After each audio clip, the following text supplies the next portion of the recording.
Next panel discussion, and the topic is dairy integrity, ensuring the authenticity of dairy and preventing fraud. And for this, I would like to call on stage Mr. Milton Srivastav, Associate Vice President, Osam Dairy. Please come on the stage.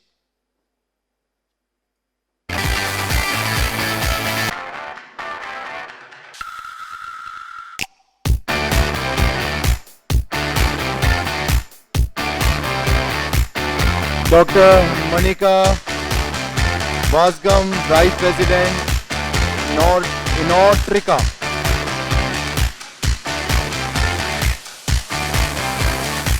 Mr. Biswajit Dutta, Chief Quality Officer from Mother Dairy, Fruit and Vegetables. And last but not the least, our moderator, Mr. Abhi Mukherjee, CTO, Alpha Milk Food Private Limited.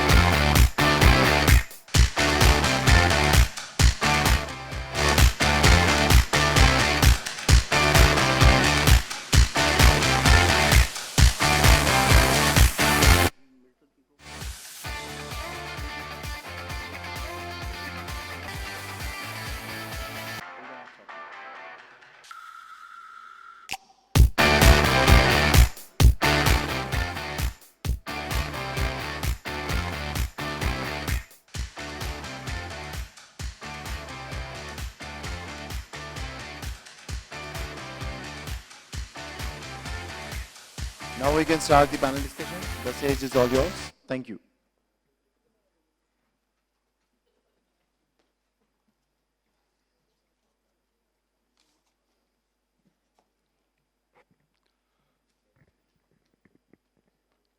Hello, everybody. Nice to be back once again after the last panel. Now, the discussion which we are going to have in this is on the topic of dairy integrity, ensuring the authenticity of dairy and preventing fraud. As I was telling the last time also, what we are concerned with is about, the whole process is about the integrity, the commitment of the manufacturer to provide a better food to every consumer. Whether he's aware or not, he's going to check your product or not. That is the main problem, that's the main concern which we have while presenting before you the discussion on this topic. And before we go into that, I would like all the panel members, although you have been listening to them also, but I would request everybody to introduce themselves.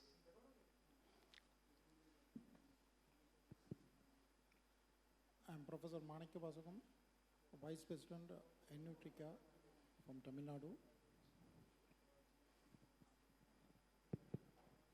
Hello everybody, I am Biswajit Dutta, representing Mother Dairy Fruits and Vegetables Private Limited, Delhi, and good afternoon.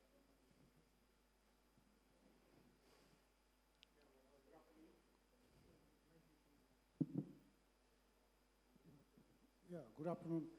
I am Milton Srivastava. I am Associate Vice President with a company called Osam Dairy. I was there in the previous session as well. Thank you. And myself, Abhi Mukherjee. When we talk about the integrity, why this is important? Because there is always a tendency to earn more. It's a human nature. Definitely everybody is there in the business to earn profit. But along with that, there is a social commitment also. And the time has come that this commitment is the foremost factor which every step involved in the chain has to keep in mind before thinking about the profit. And to control that, we require the measures, we require all the efforts and all the technologies. And the last thing is the commitment. All the four factors, they are to combine together so that we can provide a good, nutritious food to our consumer. Because we are not the producers for the entire food range. Nobody can claim to be that. So definitely, it's a team effort from the public that has to come up, and everybody, we are to commit to that. And to talk about why this integrity is important, there are many factors. And first and foremost factor is the tendency to earn more by the way of adulteration. And to talk about this, I would request Dr. Manickavasagam to please come and share his thoughts.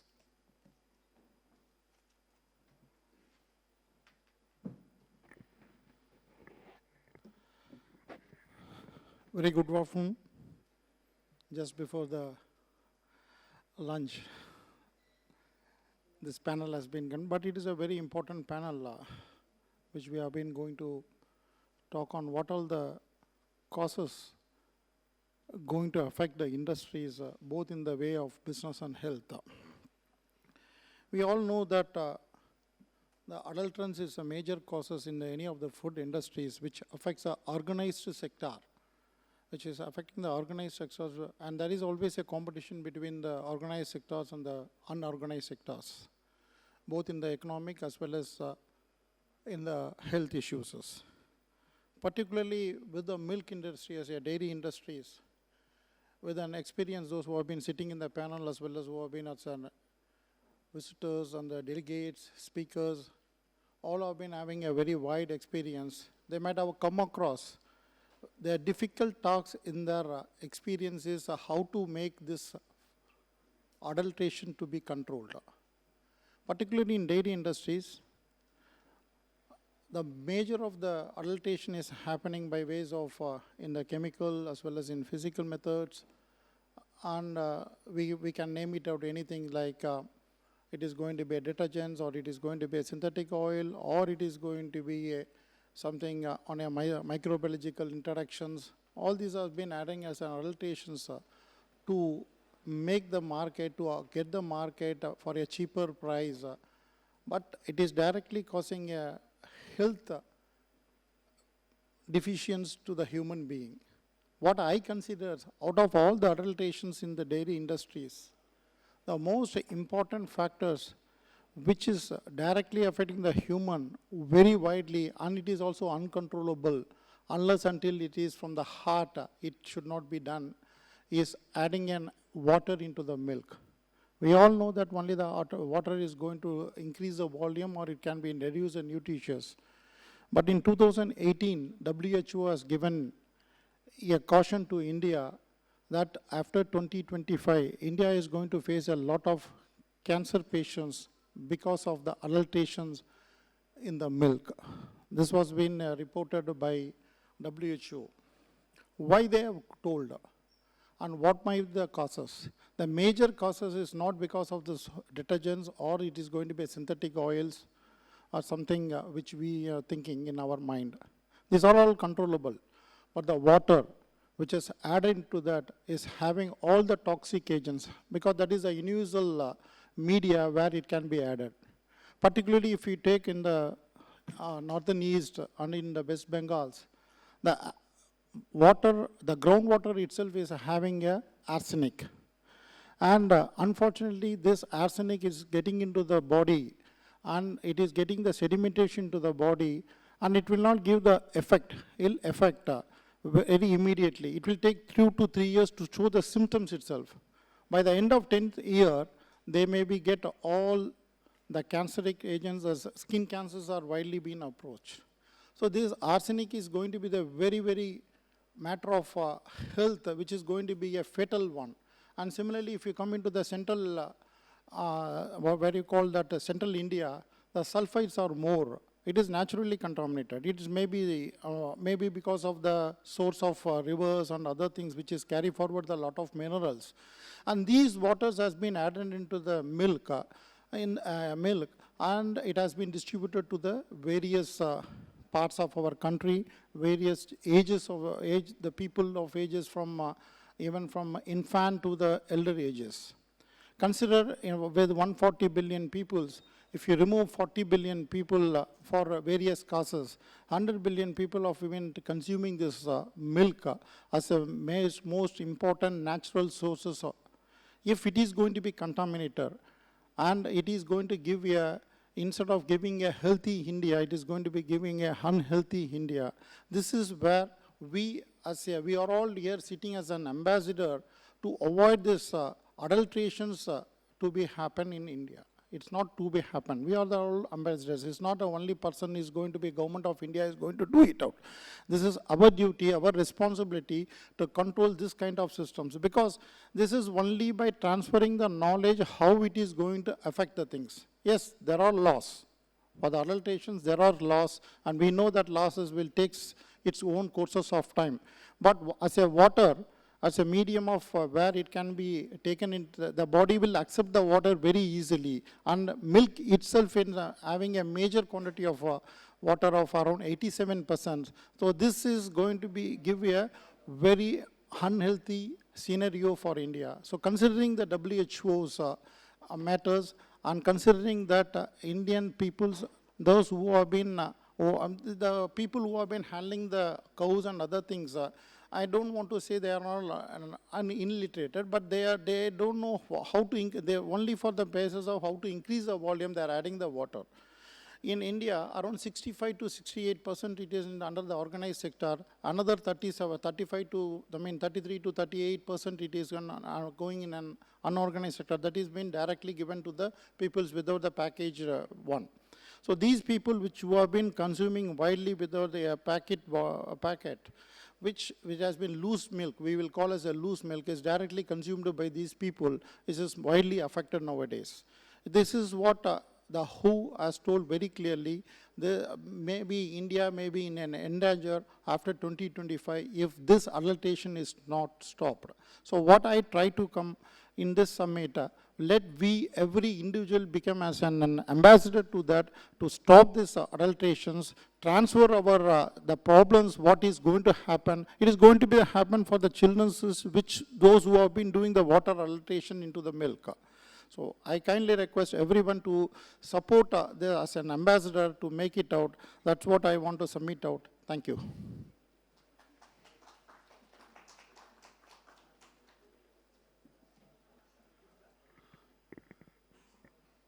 Thank you, Dr. Manickavasagam. Actually, what he talked about is a very basic thing, that how intentionally or unintentionally even, we get an adulterated product. As he cited that the use of water just for any purposes can lead to the cases of arsenic also. Generally, that definitely relates to one of my personal experience. I will take a minute in that regard. There are general problems of having lead content in your skim milk powder. And in one of the cases, we have found that that was only due to the use of water as a medium for cleaning. The centers, the collection centers were using the water which was having a higher lead content, and that leftover water was increasing the lead content. And believe me, it's very tough to trace, because whenever lead comes to the mind, everybody goes on searching the paints and all over the chemicals that are being used within your factory as a cleaning solution, or type of boiler chemicals. But what came up from the study was that there was a presence of lead in the water being used at the collection points. So these are the things that are unintentional adulterations. But in the cases, there are quite a few cases where the person knowingly does it. Adulteration can be from two types. Like from your intentional, and the second one is unintentional. So unintentional is something that is not predominant, but the intentionals are to be checked in a very big manner, and for them it is generally we are talking about the food fraud. That is the intentional adulteration that is being done to milk so that we have a lower quality raw material of a lower price, giving us a higher return. And quite a few examples are there. But to talk about them, I would call Mr. Biswajit Dutta, our panelist, to talk about the food frauds and the examples related to it, and how can we do it. Thank you, Abhay. Good afternoon again.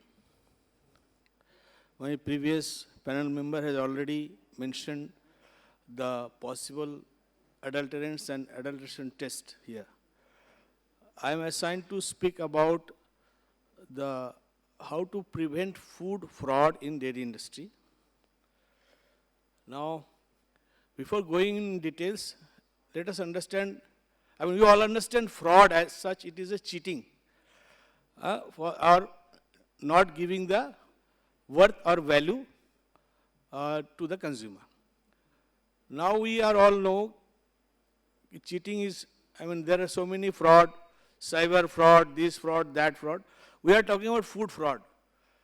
When we define the fraud, we understand the fraud, it is food fraud, it is a collective term, comprises deliberate and intentional activity for economic gain.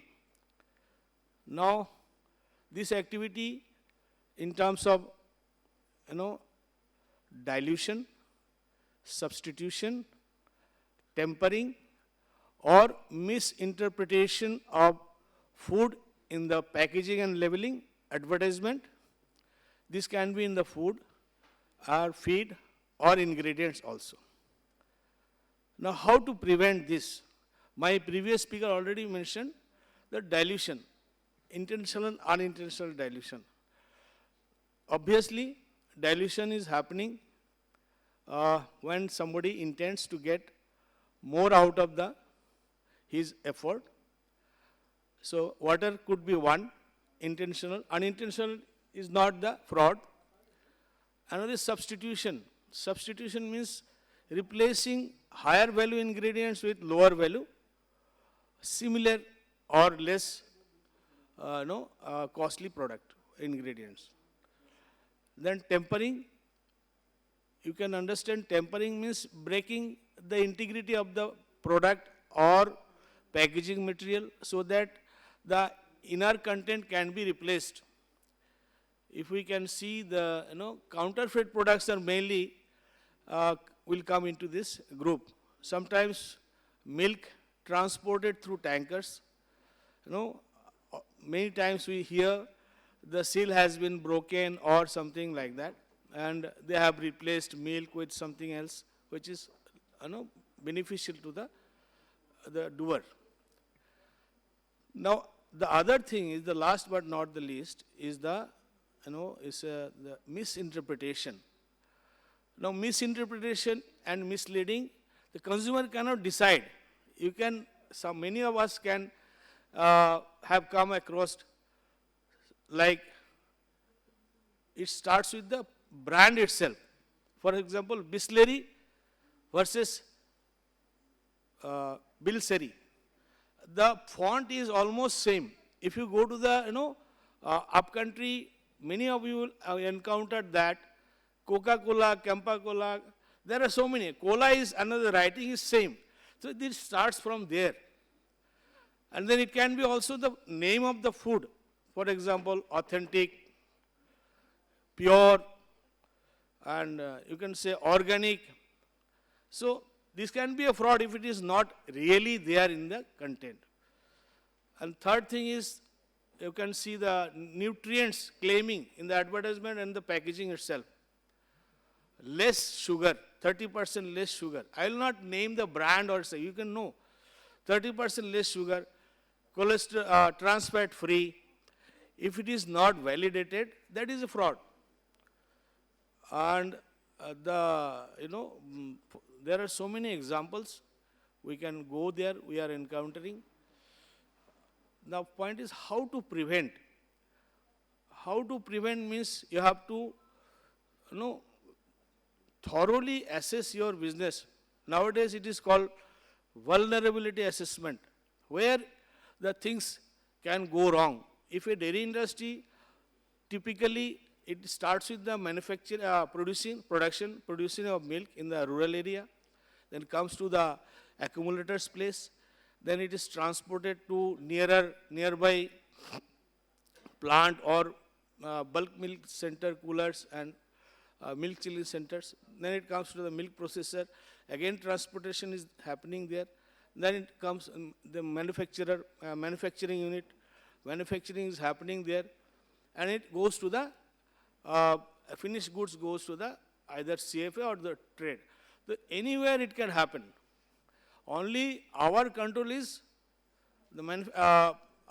solely the manufacturer or the business, the artwork and advertisement. They have their full control in it, and they can use their full knowledge. Otherwise, you have to be very careful throughout the value chain, and it can happen. We have to be taken approach like tu dal to my path, so that we can defeat the unscrupulous people in the system. So food fraud, again, very buzzy word, catchy word nowadays. It requires a management commitment.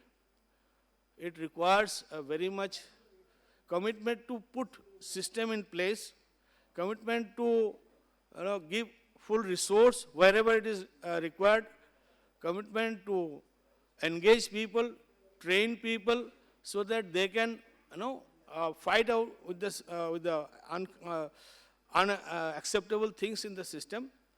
And these are the things I can share. Otherwise, it's a very big, very big, vast subject.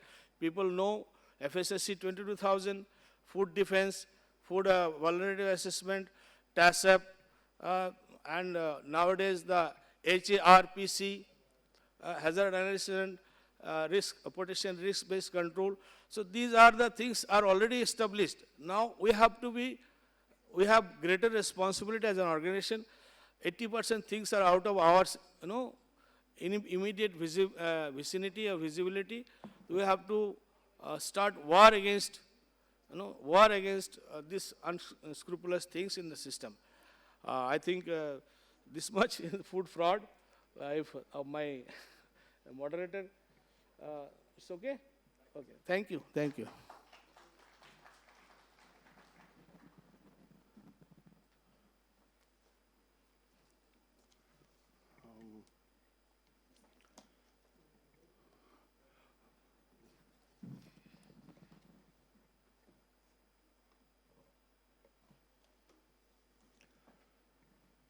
you, Mr. Dutta.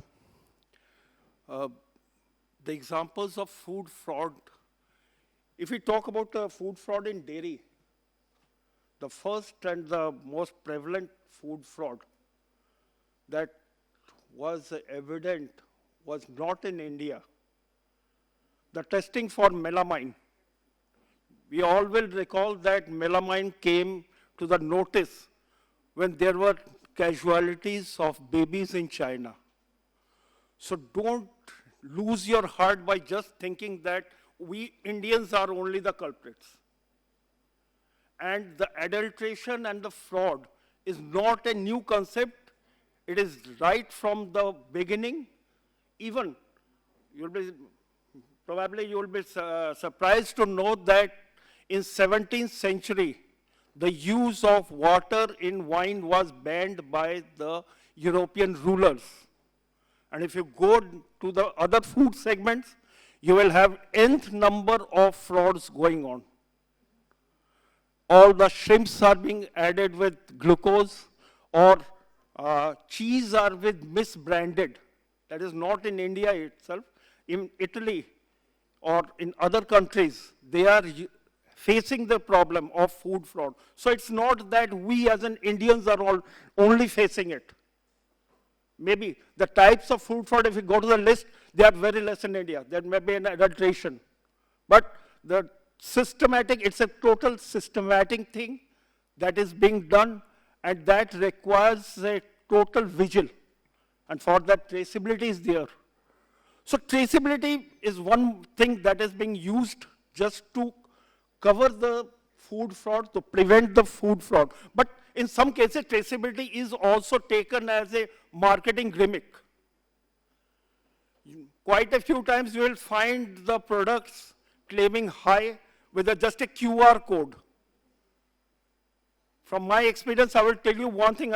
If the panel accepts, I will just give an example of that.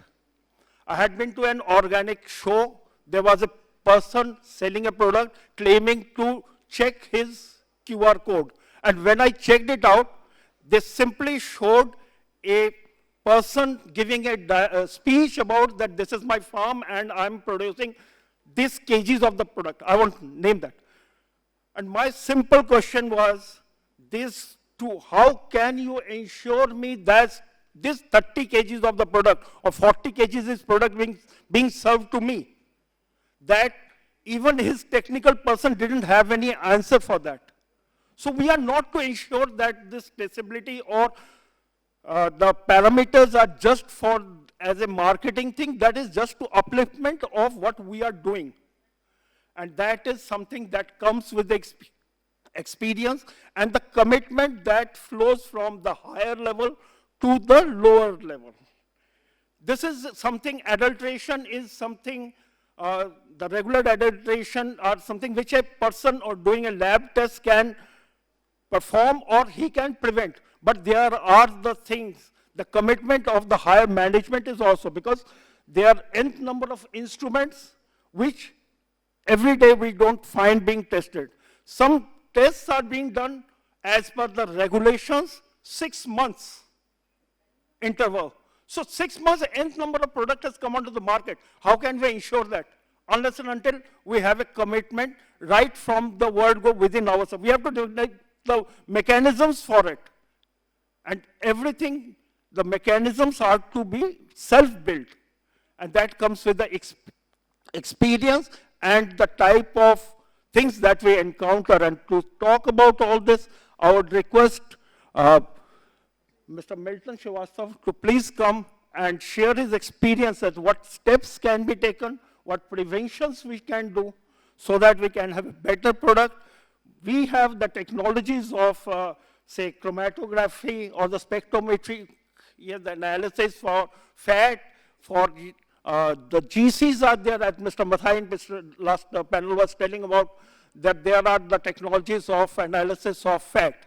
But how much can we develop and how much time we can have so that that is prevented totally. It's not the government's effort. So I'll just request Mr. Milton to please come out and share his experience.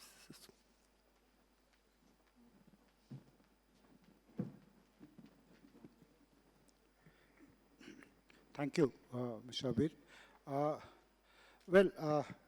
It is quite a complex topic, isn't it? We are talking of fraud control. It's quite a difficult topic. But one thing हम लोग हिंदी में जानते हैं कि सावधानी हटी दुर्घटना घटी.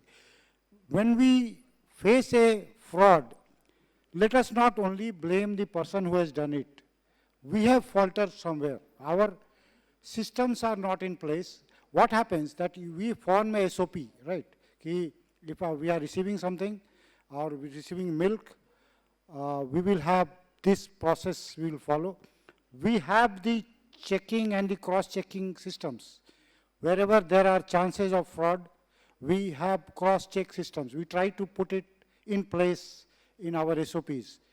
What happens then during the regular working, people, we human beings start skipping something. Like, okay, such and such fellow has checked it, so I can avoid it. I will write the same thing. Now, there lies the problem. I have faced many such problems of fraud, not only on quality, but I will talk from marketing angle. the distributor deposits the money and we supply the products, right? We had a system of reconciliation of payments before the delivery of products. It was very much in place, quite foolproof system. Once what happened in one of our dairies in Bihar,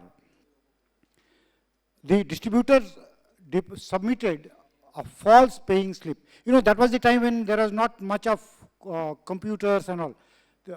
The distributor submitted a false paying slip with false signature, false stamp, right? And on that basis, our sales team released the product. There was no bad intention, but it was skipping the process. There was process of checking. Paying slip as such is not a final proof for the payment that the payment has come to your account. So there was a process of account checking it whether it has come or not. But when a salesperson is releasing the products, maybe 300 distributors. Now, sometimes he feels, okay, this fellow will not do something wrong. So he saw the paying slip and supplied. Now, how we could catch it? We could catch it after 3-4 days.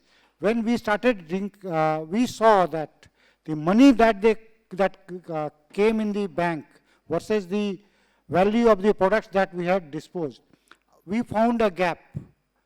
Normally there will be gap, 1 lakh, 2 lakh gaps will be there every time. But there was a huge gap.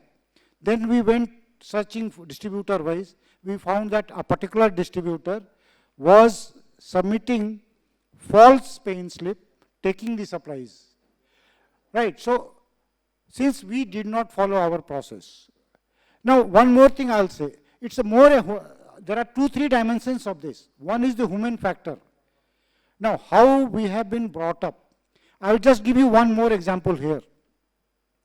As I told in the previous session, I had been to Australia in '93 under a program that HACCP, that's Hazard Analysis Critical Control Point. In 1993, it was a new thing. Nobody in India knew it.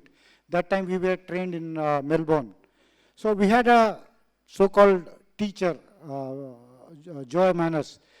So in HACCP, you know, we all know now that, you know, you prepare a test plan. Okay, this is the things that we will be testing. This will be the frequency. These will be the parameters. All these we fix in a test plan.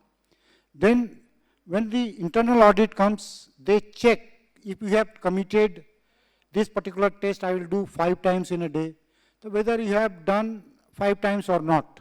So how do they check? As per the HACCP system, they check from the record. Okay, you had committed that you will do it 5 times, whether there is a record of 5 times or not. That is all about HACCP.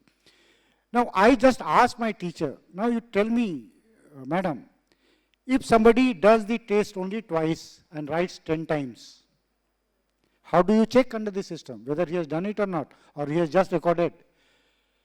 She could not understand my question. She said, what are you talking, Mr. Milton? If somebody has done only twice, why will he write 5 times? So there I could get the message. You know, in India it is very common. If you go to any manufacturing plant in the quality control, you will find that he has done the test 5 times, he has written 10 times. It's not a very uncommon thing.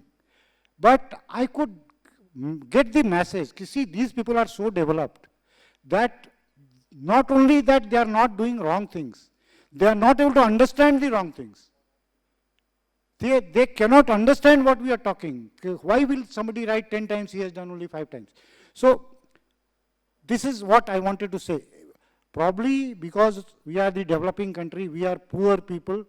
People have tendency to earn money with the wrong methods. Maybe in our schooling, something has to be done on the moral sciences. You know, we need to develop a right kind of human being first. Then only we can go for a better business or better improvement, better development.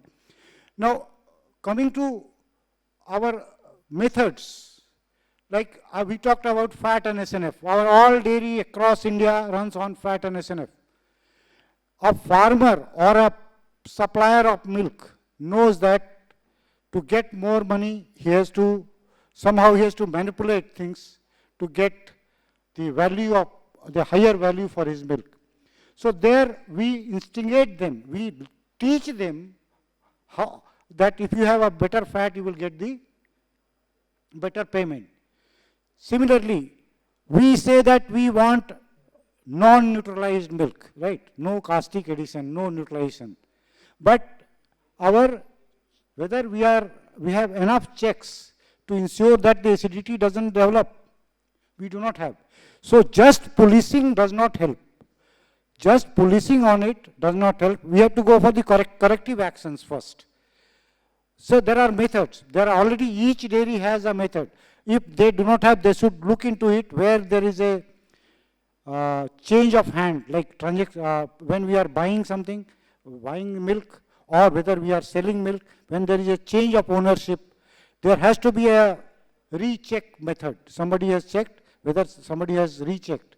But at the end of it, it all depends how serious we are about it. If we can make n number of systems, even the other things that we were talking about, the real-time checks will help us. But are we aware of it? Are we serious about it? Serious about following the SOPs? We shall never face these problems. We should not face these problems. Then coming to maybe it may happen at the plant level. It's not, even within the manufacturing it can happen. Now, it is probably a good subject for our human resource team. How do we develop our people? How much sense of belongingness is there? It may sound abnormal, but each employee, do they feel that the business he is a business owner? Does he feel like that? So naturally his ill behavior will change. So maybe it is a more a philosophy, but that is how we can eliminate things.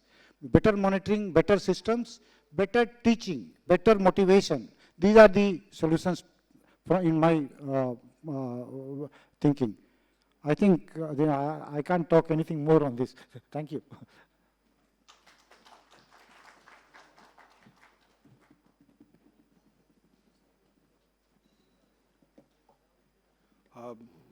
Thank you, Mr. Milton. Now what we talk about is what are the technological advancement to improve the authenticity. When we are talking about the advancement, there are n number of technologies for that. The more we block the loopholes, the more we plug them, and the methods which we use to plug them, that may vary from one case to another case, but definitely the technologies are there, and if we have the commitment, then technology is definitely there. We can have the test, we can have all the tests in our laboratory or by various government agencies, but that is on our end, but that is not on the consumer's end. So how can a consumer be sure that he has been provided with the proper food? Even if we are a person from the dairy, if somebody asks me that if you have consumed a pure oil, I won't be able to tell. So I would ask Mr. Dutta if, as per his experience, that how can a consumer ensure that there has been no food fraud in the product he is coming up with?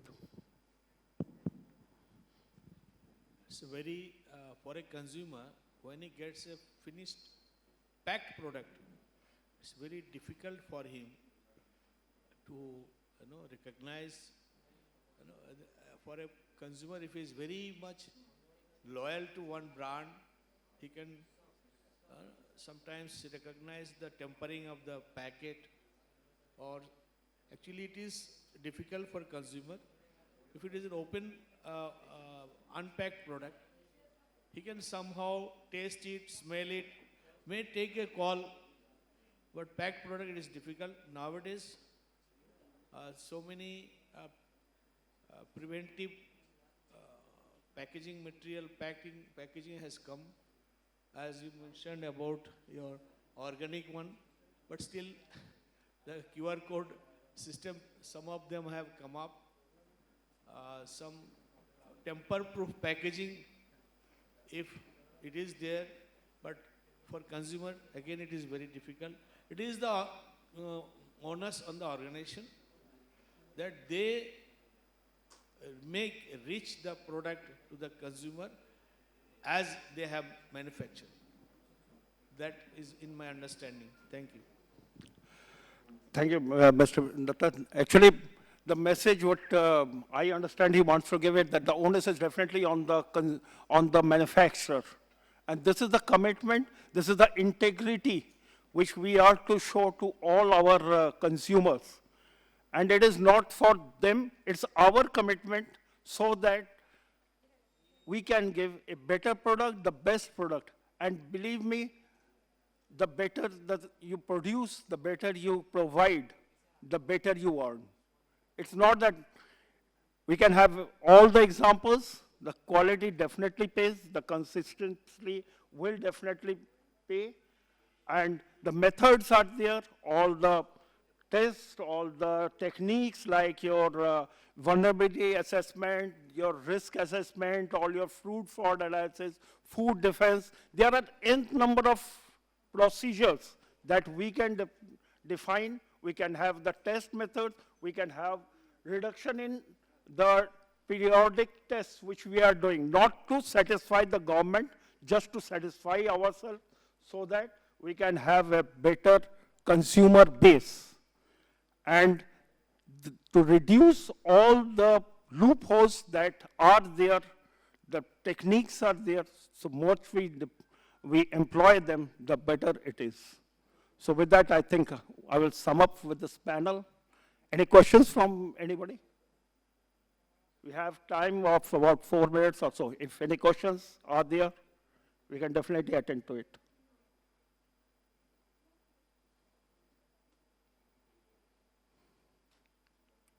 Yeah, sure, ma'am.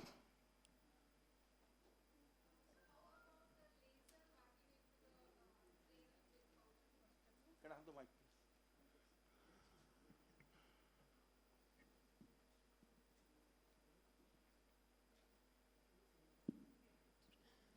Yeah, myself, Dr. Smita from Merck Life Sciences. My question is related to the, how about the laser marking onto the dairy pouches, where you can track the batch number and manufacturing, everything. Because right now, if I look the milk pouches which is coming to our house, it has a stamp and it can be done by anyone. But what about if it come as a laser marking? Yeah. Ma'am, see, the laser marking, etc., that is to safeguard the packaging.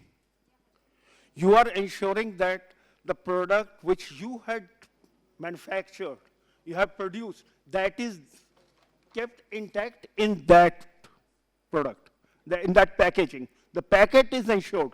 We are ensuring the tampering of the product. If somebody has opened the seal or somebody has changed it or somebody has put a duplicate, yeah, that is a method. That is definitely a method to prevent any case of any fraud. But that is with the duplicacy part. But adulteration is not just the duplicacy, but definitely laser printing, laser marking is definitely one of the methods that can be ensured for that. Yeah, so I'm not talking about the internal material, but about the external, like whether I'm getting the Amul product or whether I'm getting the mother dairy product or not. How could I authenticate as a consumer? Yeah, Because for I don't know that, what is added inside, okay, that I cannot check at my home, but at least I can ensure that, yes, I'm getting only the mother dairy product or the Amul product. So maybe this will be the requirement from the consumer side to the dairy industry, like how we can track the manufacturing batch number, so that if there is anything challenge, we can even record to the customer care. definitely, definitely the thing is there. The commitment has to be from the management side, the producer side, so that he can provide a proper coded one, as you said, the laser one, that ensures that whatever he has produced, that has reached the consumer. Definitely, it's one of the methods. Yeah. Agree with you. Yeah. Thank you very Thank much. you. Can I add here? Yeah. Can I add here, lady? Yeah. I mean, you have to follow the consumer awareness program, I mean, it's not your responsibility. We normally come out. If you go by the mother dairy product, not for milk as such, because a very short shelf life product, within 2 days you have to be. But if it is a high value product, if you go, you can fill the emblem. I mean the logo is, you can fill the logo by hand. And when for a duplicate product, we have for case Mother Dairy or Amul, they cannot manage, because when I explained the replacement, tempering means it has been observed that tempering, they keep the packaging material intact, change the inner content. Sometimes they replicate the packaging material, and in that case, certain things they cannot replicate, they even do not know. So that is why one thing I could say, but you can, when you are a regular consumer, you will understand it. Thank you. Yes, sir. One thing, this is, I would say, hello. Yeah, one thing what I've seen is that there are certain security features on packaging, but the part is that it is not conveyed to the consumer. So consumer, when he picks up a pack, he assumes that there must be some security features. So this is basically manufacturer's unilateral action, which is not conveyed to the consumer. So I don't understand how a consumer will ensure whether that packaging is a genuine packaging or it is spurious packaging. Because they don't even know the design, they don't know even the security, and nothing is conveyed to the consumer. And conveying is a very, very, I would say, very, very expensive process. So till now, I'm a regular consumer of various FMCG goods, but till now, and also non-food items also, engineering goods also. And when I see some feature, I assume, okay, it must be genuine because there's some security feature. But whether it has been put there by the manufacturer or not, we don't know. We are not aware of that. Comment, please. Definitely, sir. That is the commitment which we are talking about. If we can explain to the consumer, first there are two factors. First factor is our commitment and to have a good product. And second point is we are to ensure that what we are selling, that is not being tampered. So that when we talk about the risk assessments and the food defense things, if we go through the food defense, the last point goes to the supply chain backups, and that we are to ensure. It's not that we say that we have given it to the distributor and our responsibility ends there. No, our responsibility does not end till that is digested. And we are to ensure that, and that is for us to trace back. Consumer is not going to go there to the market. We are not, I am not going to ensure that I have taken a proper, say, millet or something like that. Similarly. So that is for us to ensure that the defense, we are not talking about the fraud itself, that is the defense which we are to create. Anybody else, sir, from the panel? Thank you. Thank you, sir. Any more questions?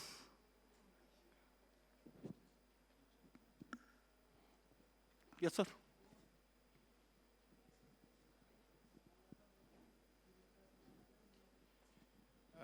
Thank you very much for everyone. Yeah.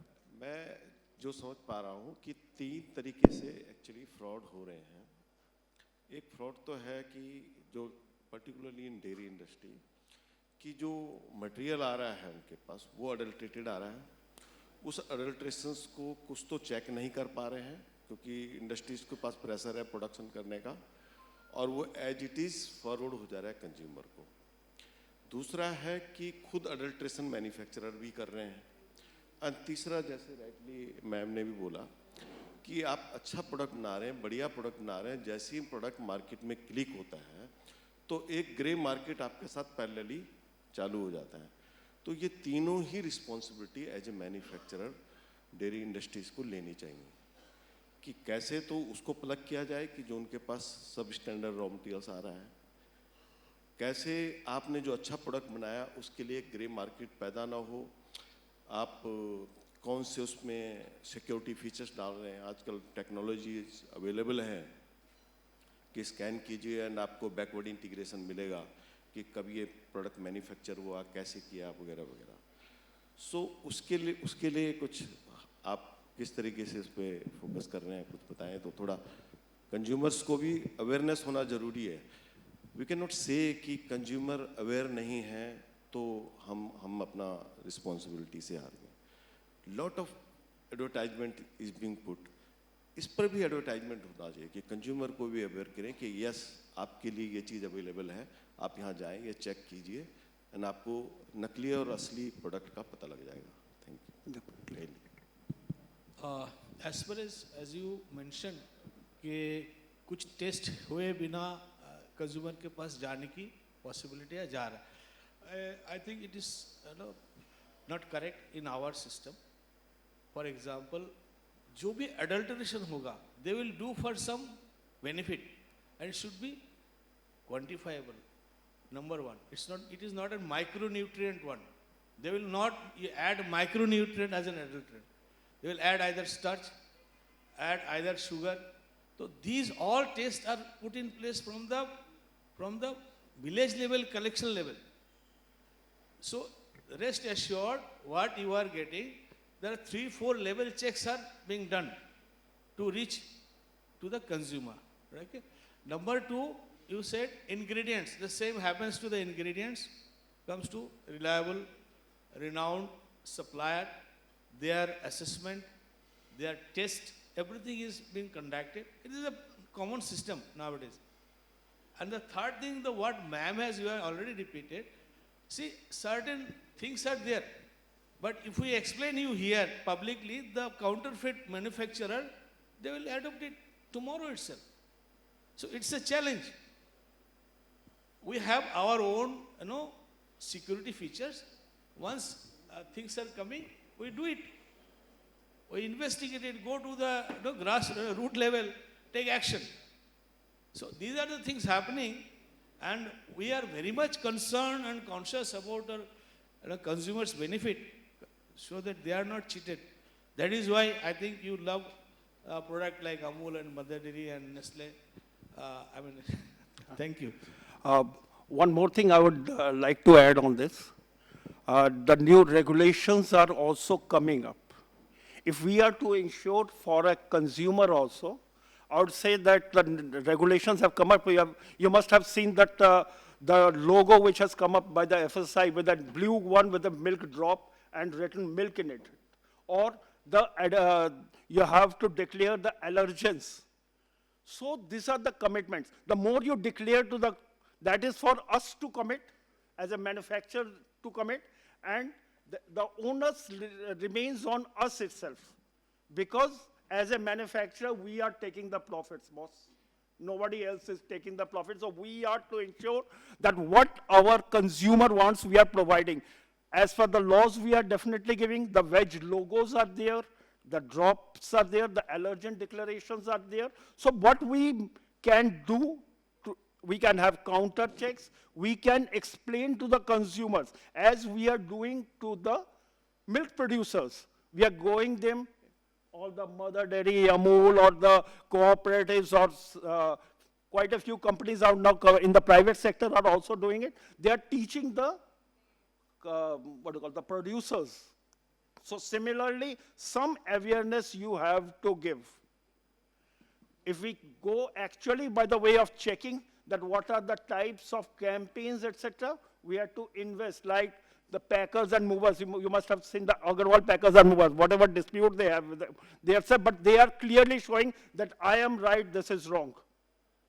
You can devise your own methods, you can devise your own campaigns, like HAA, HA. I think you are aware of that. We fought for that at that time. The legal procedures are there. The companies using duplicate names. At one time, one company with a very good name, say 20 years back, they had a very good reputation in the dairy itself, and they had to fight at least 7 or 8 companies at a stretch to ensure that their brand is the best and they are the original manufacturers. Otherwise, not doing anything food fraud. They were just cashing their brand name. But the campaigns are to be something like that. I think with that, we have taken much more time than was allotted on that. I have one small question. Yeah, sure. When we fortify D3 into the milk, I think D, then will it attract the red mark? It will be a non-veg also? No. What is there that within the logo, that's a whole logo of it, blue logo with a drop of white, and red is just to highlight you that that's a milk product. The non-veg logo is something different. That was square with a... When we are putting D3 fortifications, D3 is majorly coming from the non-veg source, which I can understand. But the logo, they have devised to make it very legible. Red is something, a type of color that is quite visible. That's why they have put it. That's why, as far as FSI standards are there, because they were matching it up, and they came up with this formula. That's a simple and identification type of thing. But ideally, it should have, if we have put the non-veg source Yeah, into the milk, then... Even after that, you have to put a veg or a non-veg logo. And the logos are also changing, I think. So we can discuss it after that. Thank you very much. Thank you for giving your patient listening to the panel.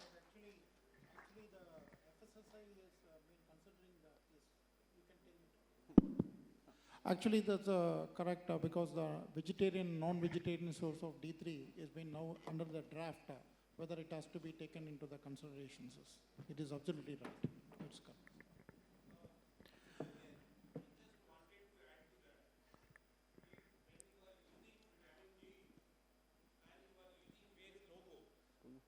Together, you are adding, fortifying your food, and you are using veg logo. You have to ensure that your vitamin D is from the vegetable source. So if you are making your you are making infant food, baby food, or any other milk product, you have to ensure, because there are two sources of vitamin D. You can take it from the animal kingdom, you can take it from the algae and other kingdoms also. It is manufacturer's responsibility to ensure that vitamin D which you are adding has got the certification, verification, everything, that it is from the vegetable source. Then only you can put the vegetable logo. That was, I'm telling that it is under considerations very clearly by the FSSI people. They have been under the consideration what is the origin for the D3 when we have been adding, not only for D3, any other things which is going to be added as a milk. All right. So we are in with this panel discussion now. And to facilitate all the panel members, I would like to call on stage Mr. Nitin Kere. Please come on the stage, Managing Director at Philtech Technology. Can we have a huge round of applause for Mr. Nitin?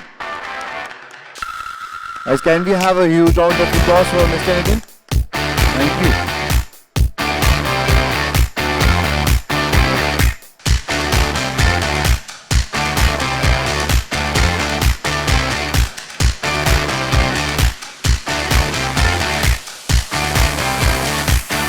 Okay, the first panel member for the felicitation would be Mr. Milton Srivastav.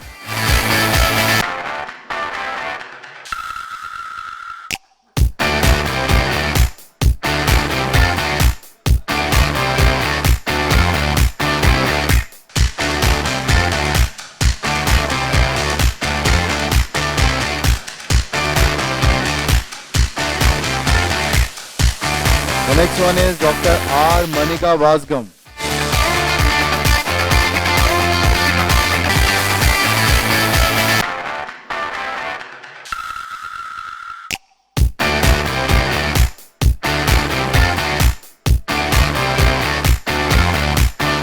Mr.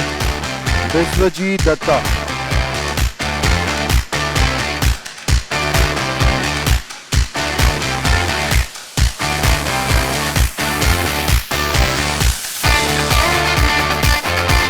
Last but not the least, our moderator, Mr. Abir Mukherjee.